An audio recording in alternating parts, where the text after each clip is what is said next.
Hi Virgo, and welcome to your March 2017 general reading. I do my relationship reading separately for anyone who doesn't know. So sorry, I'm just having a brief look at what I see. Great month for you though, as a rule. Virgo, you're coming across as the sun. There's golden warmth and vitality, basically.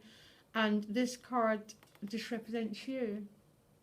This is your sense of self and your sense of identity for the whole month. And there's nothing more beautiful, and I love all the cards, but there's nothing more beautiful than the sun card. Just it just represents light, clarity, vitality, personal warmth, enjoying good time with friends, and it's a definite yes to anything you've been waiting for, Virgo. It's just a really beautiful, probably the most positive card in the deck. If you're waiting for anything, it's always a yes. Your crossing card, your challenge, is the Three of Cups. So that's an interesting challenge card. I might have to come back to that, guys. The Three of Cups is just about having fun with friends. It's about being carefree, laid back, you know, hanging out together. As it's a challenge card, it's and there might be a little bit of challenging energy around you and your friends about having fun. There might be blocks to you having fun. You've got the Eight of Swords in your crowning card, so you know you might feel a little bit restricted about socialising and just having fun with friends, Virgo. I'm looking at your other cards and I really wouldn't worry too much about it, because the sun overrides everything, basically.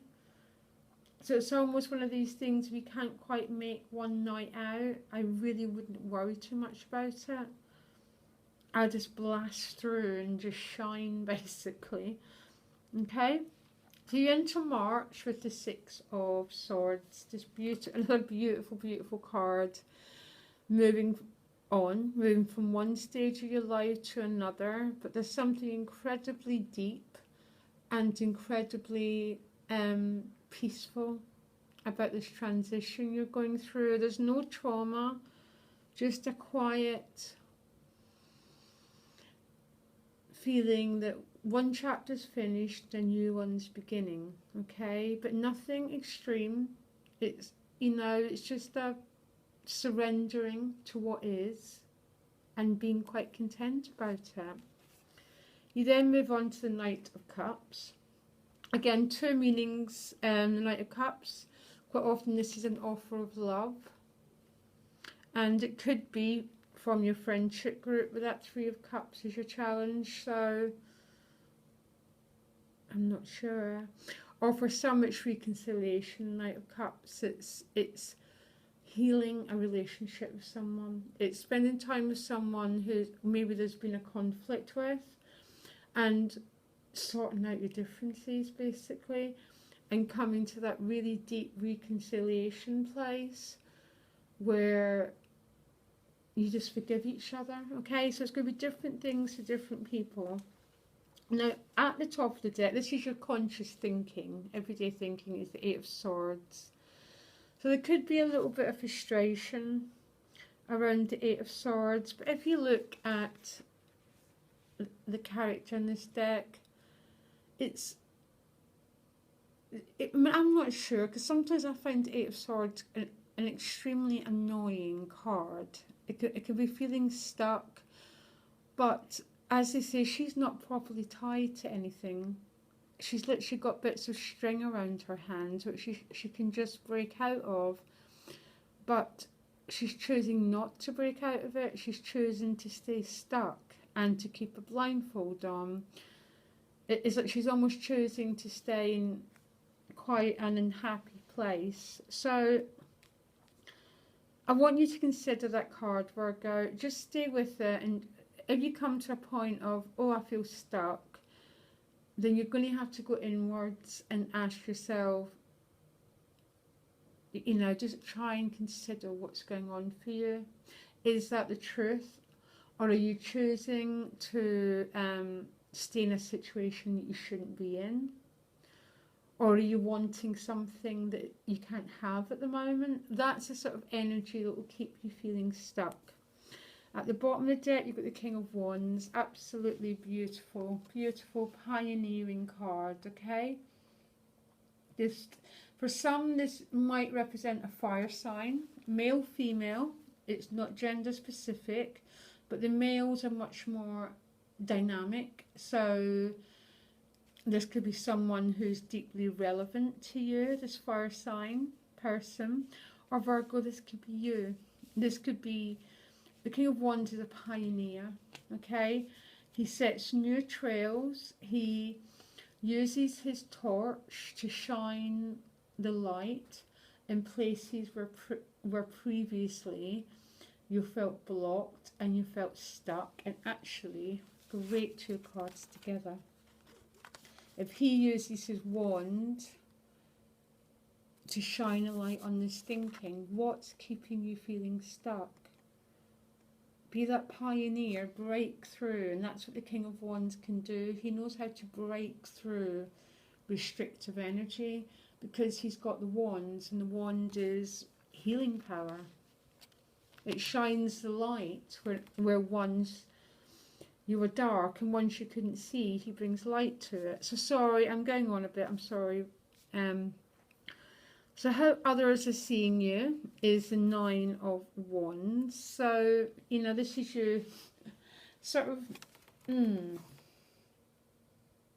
you're standing by something. You're being quite territorial, Virgo, quite defensive, and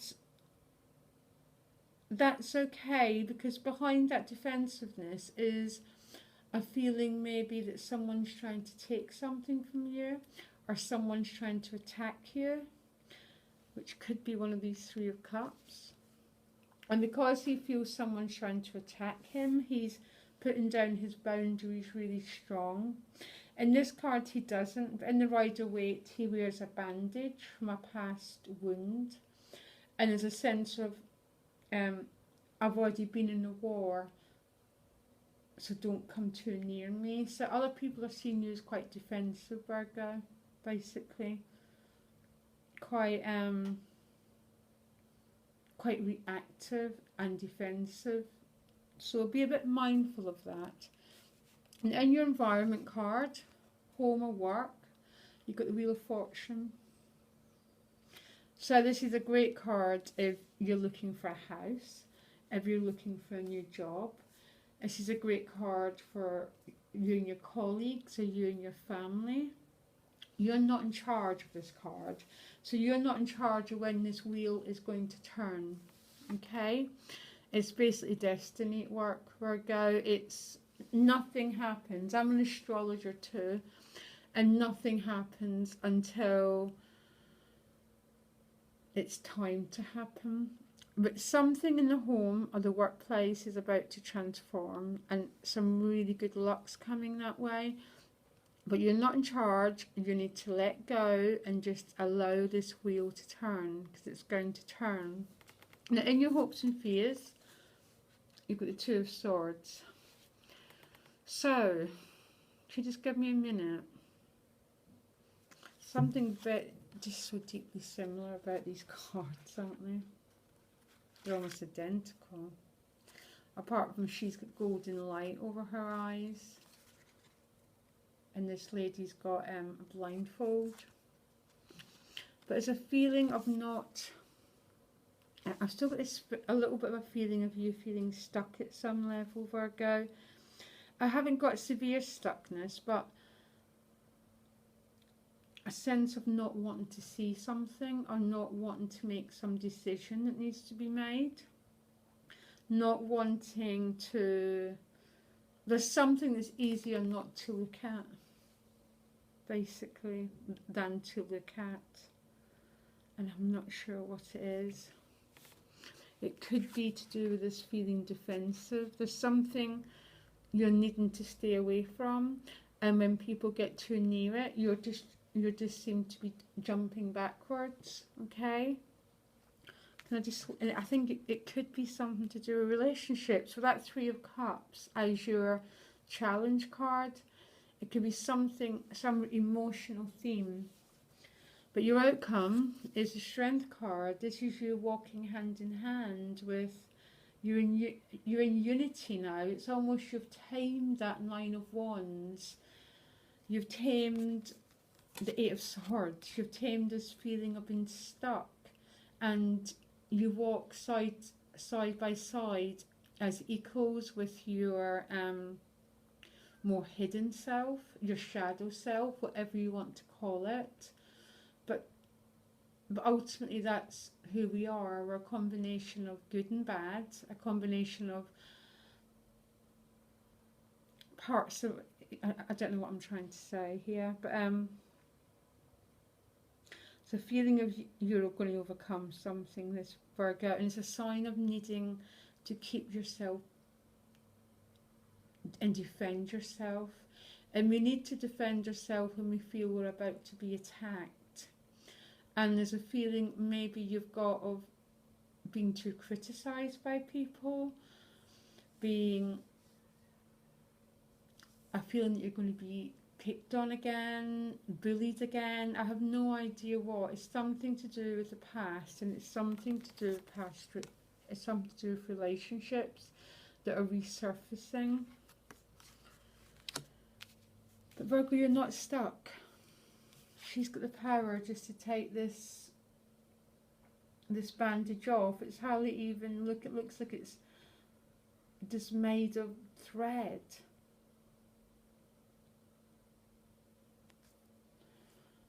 Sorry, can you just give me another minute? I'm looking at why. It's almost as a feeling of, rather than facing whatever that Nine of Wands is about, you'd rather stay a bit stuck with the blindfold on, okay? Rather than facing whatever's hurt you in the past and whatever makes you feel you have to defend yourself, you'd rather withdraw than to go forward and to move into what needs to be done. But you're going to move into it because you're going to overcome it by the end of the month, because you've got the Strength card. And she overcomes not by force, not by the Nine of Wands, not by the Eight of Swords, but by compassion and gentleness with yourself, okay? And with others. Allow loving, Virgo. Allow people to love you. Allow relationships, allow personal warmth, and that will start to heal that Nine of Wands energy. Okay, I hope this helped. Sorry, it's a bit deep, wasn't it? I'm going to do my relationship reading separately in the next few days, and look out for the weeklies, Virgo. This might help. Something very deep going on for you.